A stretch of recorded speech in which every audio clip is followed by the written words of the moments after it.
going on, everybody? So for those of you who don't know who I am Jaren, voice teacher, speech trainer, and the founder and owner of this studio, the Jaren Emliger Studio.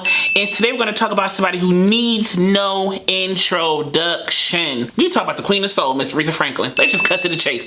We all love her, we all know her, we all miss her dearly, but her voice lives on and will live on forever. I'm eager to talk about this video in particular because there's a few things vocally and logistically, if I can say that are happening in this video that I really want to address and talk about. And I also love the rawness of this recording, and that's why I picked this particular song and this particular recording in particular, because there are so many different elements in this moment that I want to discuss. So let's cut right to it, y'all. Here is Aretha Franklin singing Climbing Higher Mountains.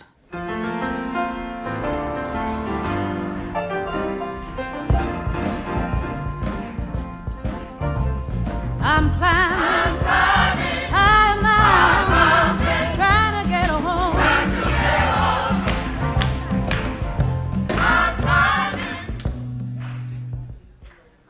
I love this moment. I love this moment. This shows you the rawness of a live recording.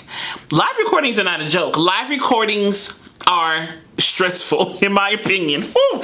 But no, I have been in the seat of a lead singer. I've been in the seat of a background vocalist. I've been in the seat of a choir vocalist, if you will, or somebody in the choir in a bigger group. I've been in all of those seats in live recordings over my singing life, and I know how stressful and tedious recordings can be, because though we're coming for a live experience and we want to capture the moments of the live experience on tape, whether it's audio, visual, or both, there is still logistically and musically a standard that must be met in the live recording session. So you'll have stops and starts in a live recording session. It just comes to the territory, and those people who attend live recording sessions know that you're basically attending a recording session. You're sitting in the room while the artist is recording, so it's not so much a service, it's more so this is happening, they're recording, but they're inviting people to come in and sit and watch.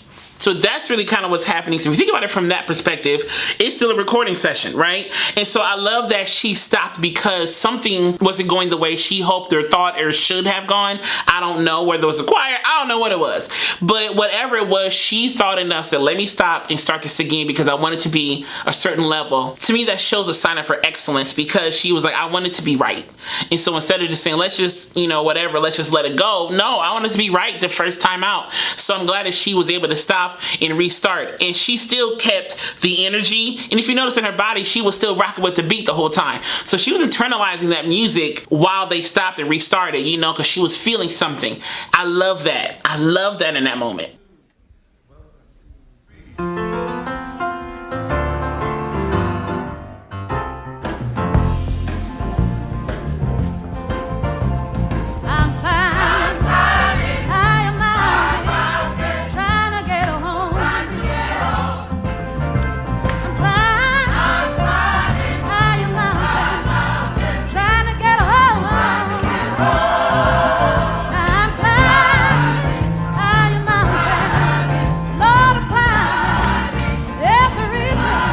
There are so many things happening right here that I want to talk about real quick. I love how she tapers off in her phrases in the beginning. High mountains, trying to get home. So she's really kind of doing like a mezzo forte and then going to almost like a mezzo piano in each phrase. So she kind of tapers off. It's intentional. It's how she wants to sing. And so I love hearing that when she's singing. I love the tapering off. I'm climbing higher mountains, trying to get home. And if you notice, it's not climbing, it's climbing. Almost like the name climbing, climbing higher mountains. Instead of higher mountains, trying to get home, And so she's using some vernacular in this, using some vernacular that we hear in Black culture. We hear that vernacular, and I love it. I think it's true to who we are as people, and I love hearing her sing that. It's really coming from her roots. And we all know that she grew up in church, she sung in church. We can hear the church in her. And another thing I love about what's happening here is the fact that she is setting the groundwork. She's not pushing a lot. she's being very methodical in how she's setting up this song.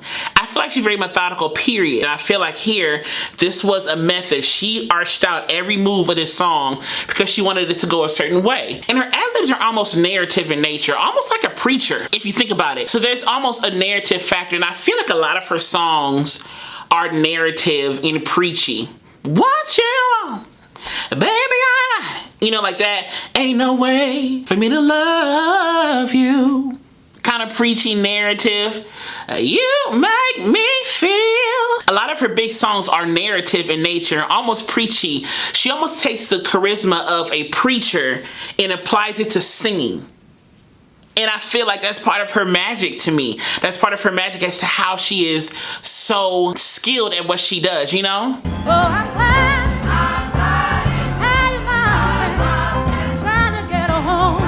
And if you look also in that little clip, and actually in the whole start of this song, there's a little jaw action. I'm climbing high mountain, trying to get home. The jaw comes forward, trying to get home. And there's also some lip action too. There's a slight warming up, puckering of the lips, trying to get home. So certain words have a pucker, certain words have a jaw placement, certain words have certain things that happen. I feel like that is also part of the color, the vocal color, if you will, that is the magic of Aretha Franklin. I feel like she uses and manipulates her vocal apparatus so much and so methodically that she really gives shapings to her vocal lines, really gives shapings to the dynamics of her vocal abilities, you know? My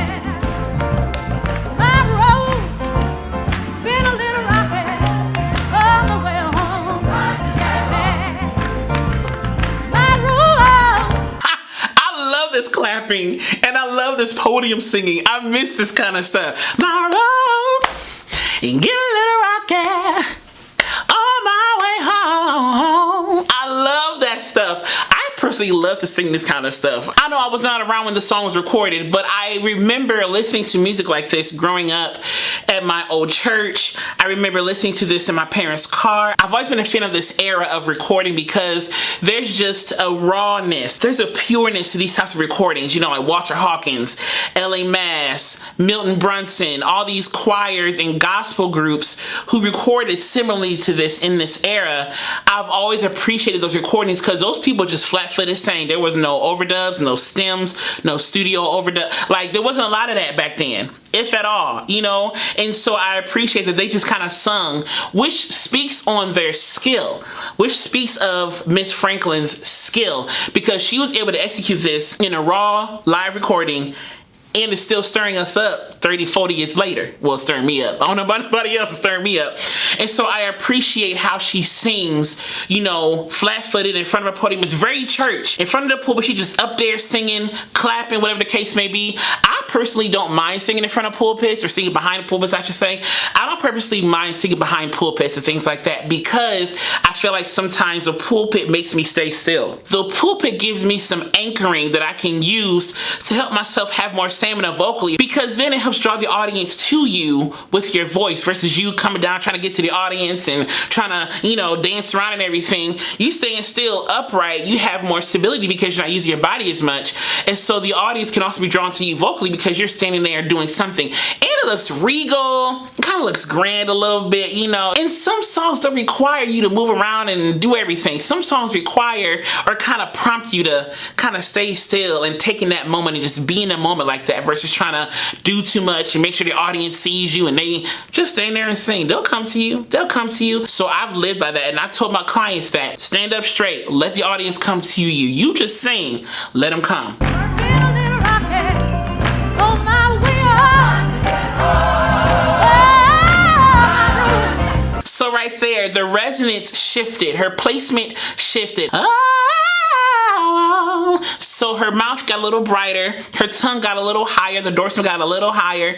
It kind of got a little more twangy. Twang helps you sing high without all the weight. There's one way to maybe mix, is using some twang. And one of the ways I sing high, honestly, is using twang. I really place my sound right forward and I eliminate the weight that belting can bring. So I still bring my thick folds up high, but I use the twang to place it and to maneuver it, so then I'm not bringing that weight, so then I can move around in higher notes much easier, you know? And so I feel it right there. She had a little twang when she went to the higher part, the higher part of higher, when she went to the highest part of the word higher that she just did. And as she came down, it got darker, got a little more heavier, and got a little more rounded here, you know? So I feel like she really navigated through articulation and resonance in that way, to where you heard different things happening as she came down off of that run, you know, on higher.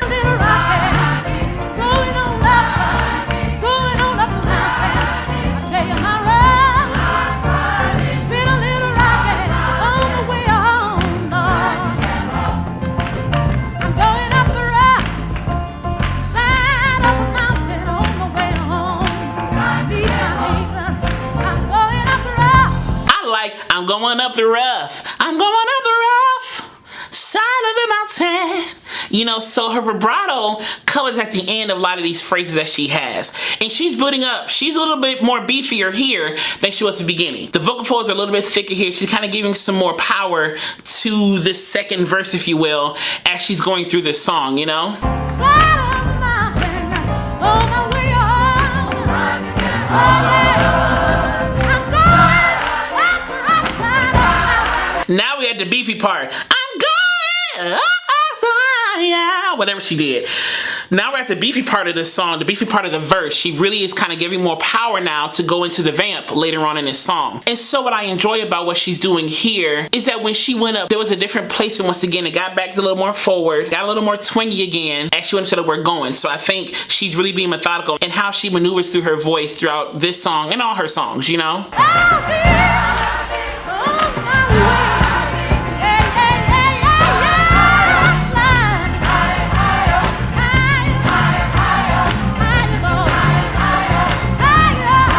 So the word is higher. She said higher, higher, Lord, higher, higher. When she goes to the highest, higher, it's not higher, higher, higher. So it's almost a high then with a schwa or a neutral phoneme on the second syllable, higher.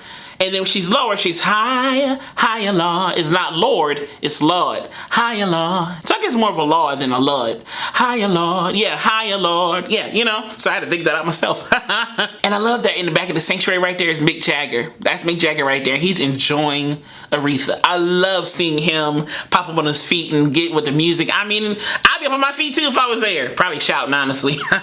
But I love that he's there supporting her and he's there enjoying the music that she's singing, you know?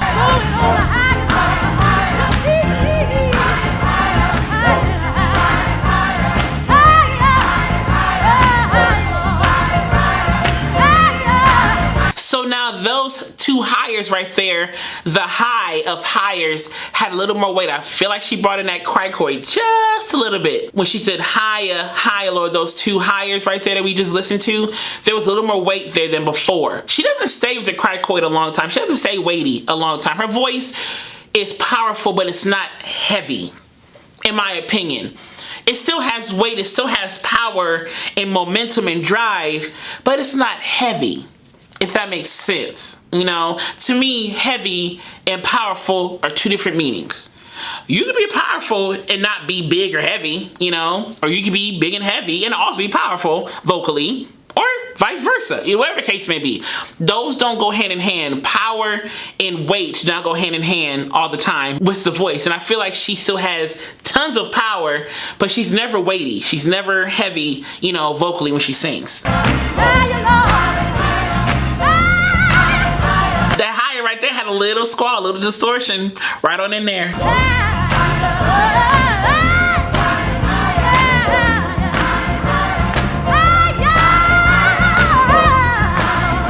See how forward that was? Higher! That tongue was high. She had probably a little twang in there again, a little forward placement. Higher! And I'm doing it kind of more in my head voice. I'm not really belting today. But you see the idea. You get what I'm saying.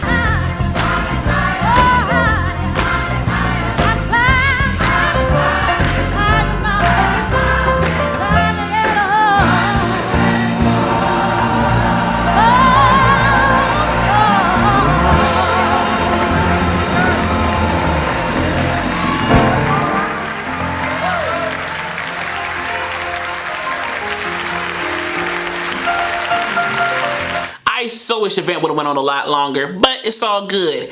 I love Aretha, and I know you do too. So if you enjoyed this analysis, click subscribe down below and click the alert button next to it so you know when the next video is posted. And as I always say, be vocally bold, creative, and aware, but most of all, be vocally you. All right, y'all. I'll see y'all soon.